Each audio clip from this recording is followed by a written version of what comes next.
The night was colder than usual, and the fog hugged the empty streets like it had something to hide. That night, Alex was the only person at the bus stop. He had missed his usual bus home, so he was stuck waiting for the last one. As he looked down the empty street, he felt the unsettling quiet sink deeper. The streetlight above him flickered, casting strange, shifting shadows onto the pavement. Every few seconds, the cold breeze seemed to carry whispers just beyond his hearing, sounds that were almost voices, almost words. The minutes dragged on, and Alex was starting to get impatient. He checked his watch, then his phone. Midnight was creeping closer, and the timetable showed his bus was already late. A faint crunch of footsteps on the pavement pulled his attention up. He looked around, but the street was still empty. Maybe he just imagined it. Then he heard it again, louder this time and unmistakably close. He spun around, but there was no one there. Just as he tried to convince himself it was all in his head, he caught a glimpse of movement out of the corner of his eye. There, across the street, just beyond the range of the flickering light, stood a figure. A man dressed in dark, tattered clothing, his face hidden in shadow. Alex's stomach twisted. He couldn't tell if the man was looking at him, but he felt the stranger's gaze, intense and unblinking. He tried to ignore it, telling himself the man was probably just waiting for the bus too. But deep down, he knew better. The stranger was motionless, almost blending into the shadows. Yet something about him felt wrong, like he didn't belong there, or anywhere. As Alex kept glancing at the figure, he noticed something odd. The man was standing in the exact same position every time he looked, not moving a muscle. It was unnatural. No one could stay that still for so long. Goosebumps crawled up Alex's arms as he tried to force himself to look away. The minutes passed and the bus was still nowhere in sight. Suddenly, a shuffling sound came from behind him. Heart pounding, Alex whipped around, but the bench, the trash can, the empty street, all were as they'd been moments before. Only now, the man across the street was gone. Alex scanned the darkness, squinting into the fog, but there was no sign of him. He let out a shaky breath, trying to calm down, but the tension only grew. He kept telling himself he was just tired. Maybe his mind was playing tricks on him. He felt his phone buzz in his pocket, startling him. When he looked down, there was a new text message from a number he didn't recognize. Don't turn around. Every instinct screamed at him to turn, but he couldn't bring himself to do it. His breaths came shallow and fast. Another message came through. It's right behind you. His hands shook as he held the phone, his vision blurring slightly as panic set in. He could feel a presence looming close, right at his back. The air grew thick, filled with the stench of damp, rotting wood and stale breath. He didn't dare move. He could hear the soft creak of footsteps just behind him, deliberate, slow. His mind raced. He couldn't just stand there, but he couldn't move either, paralyzed with fear. After what felt like an eternity, he took a shaky step forward, his breath shallow and his heart hammering. He didn't look back. He couldn't look back. Another text buzzed on his phone, but he was too afraid to look at it now. Just then, the bus headlights pierced through the fog, and Alex felt a wave of relief wash over him. He waved frantically, stepping forward as the bus slowed down. As he got on, he glanced at the driver, but the man didn't make eye contact, his face pale and expressionless. Alex quickly moved to a seat and slumped down, trying to shake off the overwhelming fear that had gripped him. The bus was empty, except for one other passenger sitting in the back row. Alex couldn't make out their face in the dim light, but he could see them shifting slightly as if watching him. He tried to ignore it, focusing on the passing streetlights outside. His phone buzzed again, and against his better judgment, he looked at it. You didn't follow the rules. The message was chillingly simple. Alex's skin prickled with dread. He didn't know who was sending these messages, but he knew, somehow, that he'd made a mistake. He turned to look at the lone passenger, but now, in the shadow, he saw the same dark, tattered clothing, the same unnatural stillness. It was the figure from across the street. He froze, staring as the figure slowly turned its head towards him. The face, when it came into view, was not human. It was hollow, empty, with eyes that seemed to swallow light, an abyss gazing straight through him. The figure tilted its head, and a smile, inhuman, stretched too wide, spread across its face. As the bus pulled to a stop, Alex bolted up, ready to run. The doors hissed open, and he staggered off, heart racing as he stumbled onto the street. But when he looked around, he realized he was back at the same bus stop. The streetlight flickered above him. The fog hung thick in the air, and the cold seeped into his bones. He looked down the empty street, hoping to see some sign of life, but there was nothing. Just silence. The bus had vanished without a sound. Alex's phone buzzed one final time. His hand trembled as he raised it to his face. "I told you not to turn around." In that moment, he felt a cold, bony hand clamp down on his shoulder. It was a pitch-black night, the kind where shadows seemed to come alive, stretching and curling in ways they shouldn't. Emma had just finished a late shift at work, and she was waiting alone at the bus stop, clutching her purse tightly, her senses prickling. She hated waiting for the bus this late, especially in the middle of nowhere where the bus stop was surrounded by a dense forest. The bus was running late, and every sound from the trees seemed amplified, as if something was moving just out of sight. She checked her phone. The signal was barely holding, and her battery was about to die. She sighed, blowing warm breath into her hands to stay warm. Suddenly, a sound echoed from the trees behind her, a slow, dragging sound, like something heavy being pulled across the ground. She whipped around, heart pounding, but there was nothing, only the outline of thick, twisted branches reaching into the darkness. Emma took a few calming breaths, telling herself it was just an animal, maybe a deer. But as she turned back around, she noticed something odd. There was someone standing a little ways down the road, just outside the reach of the streetlight.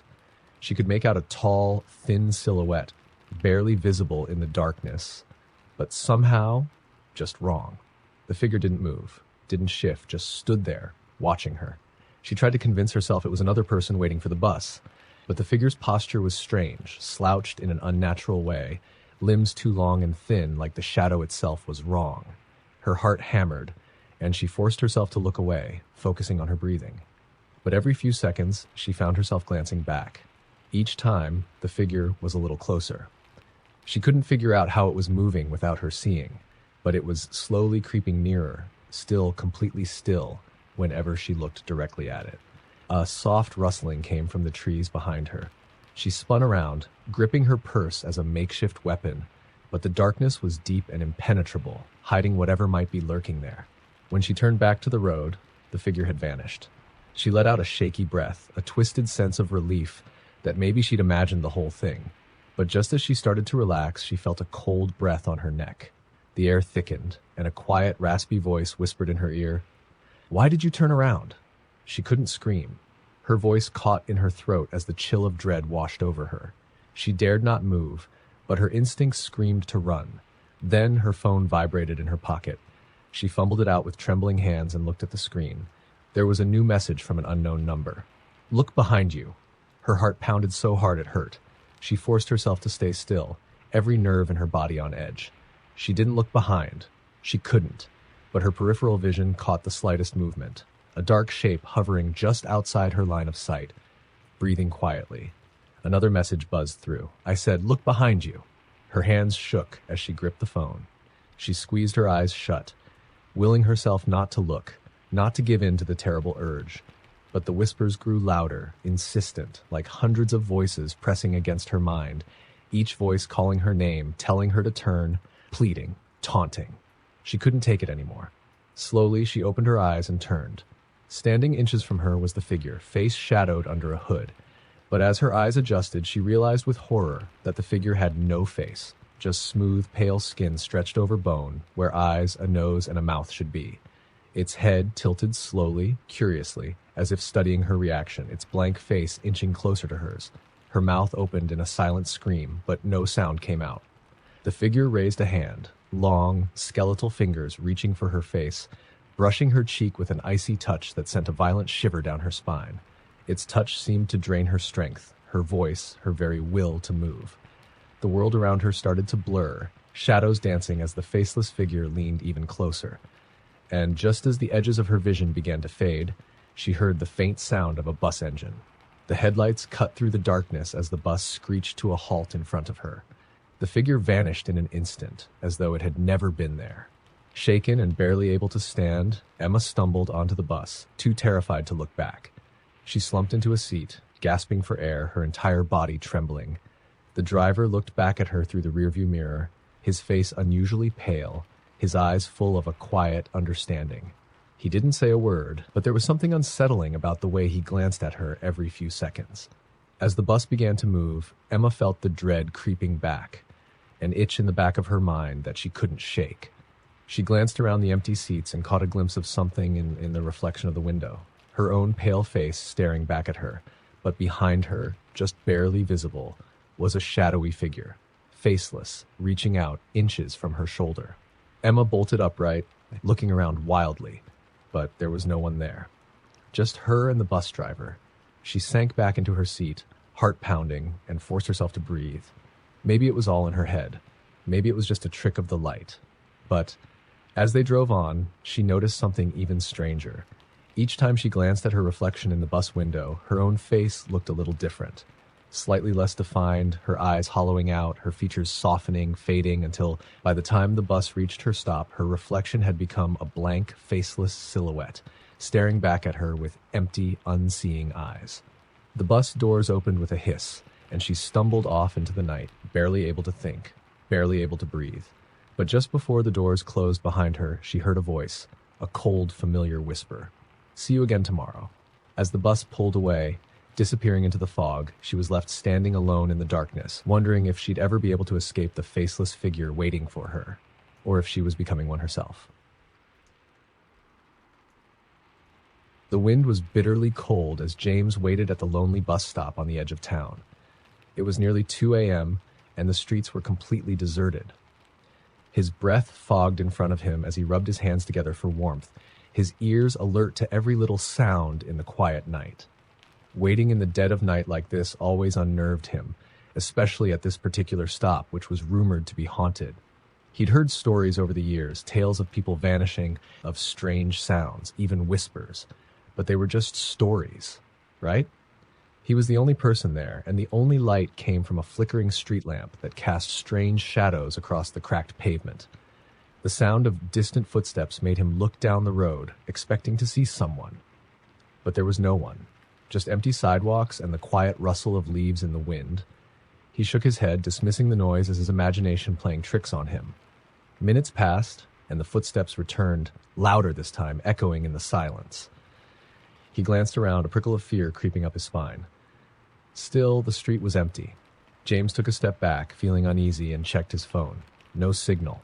The time read 2:06 a.m. Where was the bus? He heard it again, the footsteps, but this time they were accompanied by a soft humming. The sound was distant, almost ghostly, drifting through the air as if carried on the wind. James strained his ears, trying to make out the tune. It sounded familiar, an old lullaby, but it was distorted, slow, and haunting. Every fiber of his being told him to leave, to walk home, but something held him in place, an odd compulsion to wait. Then he saw it, a figure coming toward him, slowly emerging from the darkness. It was a woman, dressed in an old-fashioned dress, the kind you'd see in pictures from a century ago. She wore a wide-brimmed hat that cast her face in shadow, and her steps were oddly stiff, her movements jerky and unnatural, like a puppet on strings. James felt his heart race, his legs frozen to the spot as she came closer. He forced himself to call out, "Ma'am, are you all right?" The woman stopped, her head tilting at an unnatural angle as though studying him. She was close enough now that he could see her face, pale and expressionless, her eyes wide and unblinking. There was something unsettling in those eyes, cold, empty, as if they belonged to someone, or something that wasn't alive. Without speaking, she raised her hand and pointed down the road, her gaze never leaving his. James looked where she was pointing and felt his blood run cold. Another figure was approaching, dressed in a similar old-fashioned outfit, but this one was a man, his face hidden by the shadow of a hat. His movements were equally stiff, jerky, as if he too was being controlled by some unseen force. The woman took a step closer to James, her eyes wide and glassy, her mouth stretching into a smile that was far too wide. James took a step back, his skin crawling. He opened his mouth to speak, but no sound came out. The man drew nearer, stopping just beside the woman, both of them standing in eerie silence, watching him. The humming returned, louder now, coming from both of them. It was the same lullaby, twisted and haunting, their mouths barely moving as the sound echoed in the stillness. James took another step back, his heart hammering. What do you want?" he finally managed to choke out. The woman's smile stretched even wider, as if her skin would tear, and she whispered, "We're waiting for you." A chill ran through him as the words sank in. Suddenly, he noticed more figures appearing down the road, one after another, all dressed in old clothes, all moving in that same jerky, unsettling way. They walked in silence, their eyes locked on him, expressions blank, each one with that same horrible smile stretching across their face. The humming grew louder, a sinister symphony of twisted lullabies that filled the air with an oppressive weight. James stumbled backward, his mind screaming at him to run, but his legs felt heavy, rooted to the ground. The figures were getting closer, surrounding him, their lifeless eyes staring through him. He felt like he was sinking, like the darkness was closing in around him, swallowing him whole. He fumbled for his phone, his fingers numb, and desperately tried to call someone, anyone. But the screen was black. It wouldn't turn on. A cold hand brushed against his shoulder, and he jumped, whirling around to see yet another figure standing inches from him. A young girl with tangled hair and a tattered dress. She stared up at him with wide, glassy eyes, her face pale and gaunt. She opened her mouth, but no sound came out. Instead, her jaw kept opening, wider and wider, far beyond what was natural, until it looked like her face might split apart. James stumbled back, horrified, as a sickening crack echoed through the air. The girl's mouth had stretched into a grotesque grin, her eyes never blinking, her head tilting as she stared at him with a hunger that chilled him to the bone. Then, in unison, all the figures began to move toward him, their arms reaching out, fingers curled like claws. The humming grew deafening, filling his head with that distorted lullaby, a sound that twisted his thoughts and made it impossible to think. In a blind panic, James turned and ran down the road, his breath ragged, his feet pounding against the pavement. He didn't dare look back, didn't want to see if they were following him, though he could feel their eyes boring into his back, feel their cold presence close behind. He ran until his lungs burned, until he could barely see through the fog that had settled over the road. When he finally stopped, gasping for breath, he found himself at another bus stop, this one just as deserted, just as dark. He looked around, trying to get his bearings, but everything felt wrong. The fog was thicker here, muffling every sound, and the streetlight overhead flickered weakly, casting long shadows that seemed to shift and move on their own. He glanced at his watch, but the hands were spinning wildly, as if time itself had lost meaning. He looked around, desperate, and saw another figure standing under the streetlight. It was the same woman, her wide smile stretched across her pale face, her eyes fixed on him with a chilling intensity. "We're still waiting," she whispered, her voice echoing in his mind. The other figures appeared around her, filling the bus stop, their faces empty and expressionless, their eyes locked on him. He backed away, his mind racing, trying to find a way out, but there was nowhere to go. They were all around him, closing in, their cold, dead hands reaching out to drag him into the darkness. As the world around him began to fade, he heard the soft hum of the lullaby, wrapping around him like a shroud, pulling him deeper and deeper, until there was nothing left but the darkness and the sound of those twisted, haunting voices. The next morning, the first bus driver on duty stopped at the edge-of-town bus stop, where he found a single shoe lying on the pavement. He glanced around, but saw no one. No sign of any passenger. It was only later that he heard the stories. The stories of people who had vanished at the bus stop in the dead of night, people who had been waiting for a bus that would never come. And as he drove on, the driver couldn't shake the feeling that someone, somewhere, was still waiting, their cold, empty eyes watching from the shadows.